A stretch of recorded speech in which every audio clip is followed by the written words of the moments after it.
Alright guys, so we're back here with this Jonway. This one's a YY50QT-6. And we got this thing, the guy got it. They had 2-cycle gas mixed in the gas tank, which this is a 4-stroke. It should run on regular gas. I drained all that out. I tried to get spark. We got spark. I did clean all the connections down inside there.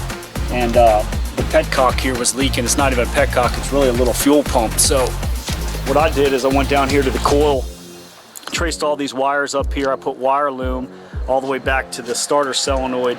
And inside one of these little, inside the wire harness, there's a bunch of wires that are plugged together with the little male-female connectors. Those were loose, so it was getting spark, kind of, and then it was intermittently not sparking. So once June got into it and we kept messing around with it, he didn't have any spark, I had spark, and that's when I went into the wiring harness and just plugged everything back in, took it apart, cleaned everything, pinched them a little bit to make sure that they would connect back if they were a little loose going in, pushed them in with some of that dielectric grease, electric grease, wire loomed everything, make sure they were tight, zip tied everything to the frame, and we're good to go. So we just got this new petcock in, and what the problem was, the guy was running this thing and it just copped out on him. Started up again, then copped back out. So he thought it might have been the 2-cycle in the gas, which would foul the plug, but it wouldn't make the bike not run. So we went ahead and we ordered one of these $6–7 parts for the Jonway off of eBay, and the number is just ridiculously long. I don't know if you can zoom in on that. I'm not sure if this is the proper part number, but it's maybe we can just go with the smaller one. It's a GY023002, and they need to look like this. There's a bunch of different ones out there, but you need to match it up. Just go by looks on your unit, and it'll come in a box like this with plastic. This one has the little it's missing the O-ring, because the O-ring is actually on this little filter that goes up inside the tank. So you want to just gently push that up inside there, be gentle with it, and leave that O-ring on there. So when that O-ring goes up in that tank, it's going to create that seal that they were missing. So we're going to set that down here. And I've got a long funnel and an empty gas can that has the other gas that we pulled out of this unit. So I saved it. I might reuse it. I'm not sure what the mix is on the 2-cycle, so chances are I'll probably just dump it and recycle it, just because I'm unsure of it. But I'm going to go ahead and just disconnect these 2 lines in here. And I don't know if you guys can see what's up in here. Let's see if we can get actually up inside here. You can see the fuel pump comes down up out of the bottom of this gas tank. The fill is here, and the bottom of the gas tank's here. And you've got your fuel line as the top one, and your line that comes from the motor is your bottom one that's going to give it vacuum. So basically, as it's pulling vacuum in from the motor, it's pulling down a little diaphragm here that's allowing this gas to trickle out down this fuel filter that we got an inline fuel filter right into the carburetor there. So let's go ahead and get this off here. This is a 22mm wrench. We're going to crack that and drip everything into this funnel, get this tank drained one more time, and add some fresh regular gas to it and hook up these lines the same way and see if we can get this bad boy to start. So let's go ahead and get this back in order. That way if your Jonway craps out on you, it might just be a $6 part. Let's go ahead and just crack this open here. I'm going to take these 2 fuel lines off. Sometimes you need pliers. These you don't really need pliers, they're so small. And we're just going to crack this nut on here. I have some rubber gloves on. I'm actually going to put another one on just because when this gets gas soaked, I'm going to take the top layer off.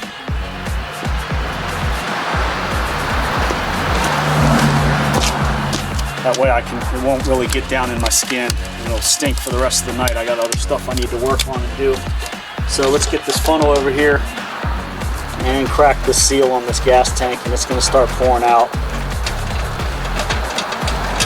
And I'm just going to let that whole thing dump down into, let the old fuel pump fall down in that filter, and you can see it draining out right there. And there's not much there. I'm going to go ahead and set this right here. Let it all drain out. We can install our new one. And open this gas cap up. It might help a little bit of the flow get out. I want kind of all this gas to just get out of here. And that's pretty much it. Just get a nice clean rag. And we're gonna put this bad boy right up in there the same way. Gently push it up in there. Double check, make sure your little strainer is still up in there. And double check, make sure that O-ring's in there. It's gotta have that black O-ring or this thing's gonna leak. So we're good right there. We get a cheap rag, throw it down on top of this fender. Just to get some drippage here. Gently go right back up inside there. It's simple. And you just wanna hold it. Finger tighten it at first.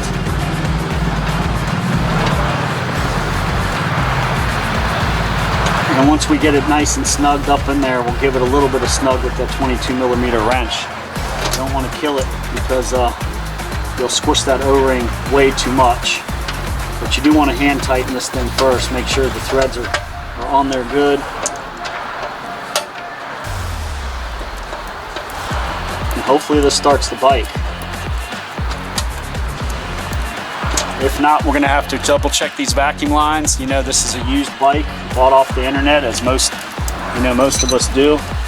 And I'm gonna keep the position of this fuel pump relatively the same, going towards the carburetor. And I got it finger tight now, and I'm just gonna give it a little bit. You can feel it get pretty tight. We can always tighten it later. I'm just gonna snug it down now. That O-ring should seat. And we're going to plug these fuel lines back up the same way. Remember, the vacuum line is going to go on the bottom. It's going to pull that diaphragm down. And we're going to run our gas line on the top. And let's add a little bit of gas to it and get this bad boy fired up. And I'm going to put just a little bit in there just in case it leaks. I'm not going to put too much in just in case we got to drain it back out. I don't want to keep wasting a bunch of gas.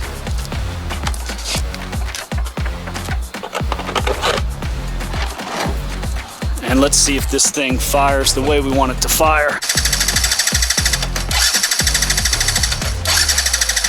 So we're getting gas now. So what it is, it's the vacuum line, and I'm going to show you guys. And on this particular carburetor, you've got multiple ports. You got this one here. It's just for excess crankcase emissions. You've got this one's your main fuel line in. You've got another one over here that most likely should be for the crankcase emissions, which would be this one here. That way China can sell them in the US because the US wants it to burn all the extra fuses or extra fumes. And this one right here coming out of here, it's the closest one to this little grommet where it hooks it up to the intake. This top one right here. That's going to be your best vacuum line, and you can see how loose that is. It's crazy loose, and we're still getting fuel. So let's try to run it, and you'll see it come up through here. You'll see it come right up through this fuel line right there. Let's try it.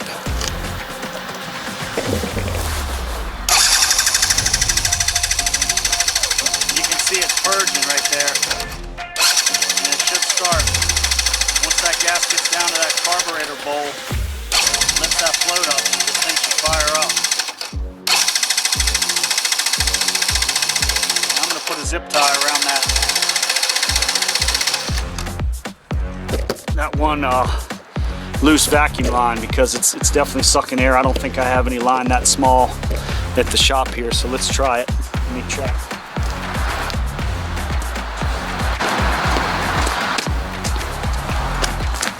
I have a small piece. I don't know if it's enough.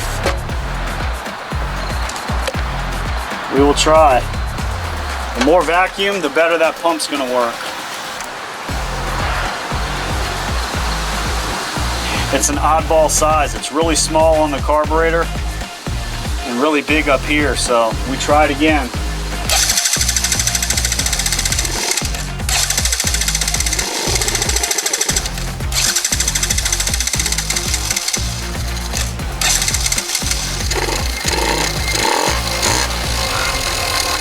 Okay, so we've got fire in this thing, and it's basically the vacuum lines, but on that fuel pump, make sure you put the fuel pump back on, and the lower part of this fuel pump is going to be your vacuum. It's going to pull that diaphragm down and let the top, even though it looks deceiving, it looks like the gas should pour out the top first.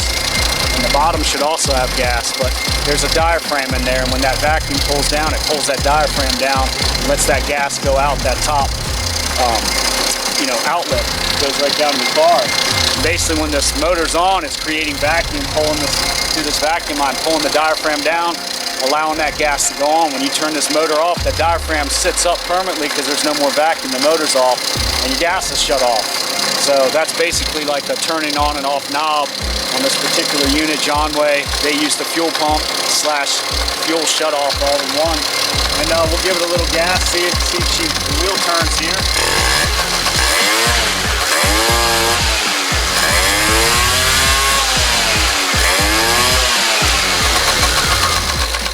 So we're good. Just double check those vacuum lines, make sure they're tight. If you have to, use a zip tie so you can get them tight, or use a clamp. If you don't have a clamp, use a zip tie or a piece of tie wire just to get you around until you get those clamps at that hardware store. And fix that Jonway scooter yourself, man. If it cut off on you and you know you got spark, that fuel pump's not going to let any gas to that carburetor. You're not going to go anywhere. Hopefully this helps you. Until next time, Keith, Two Guys How-Tos. Get some of it, fix it yourself, save that money. So let's give this baby a test run. Remember, fix it yourself. Fix that Jonway or any other scooter. And until next time, I'm out.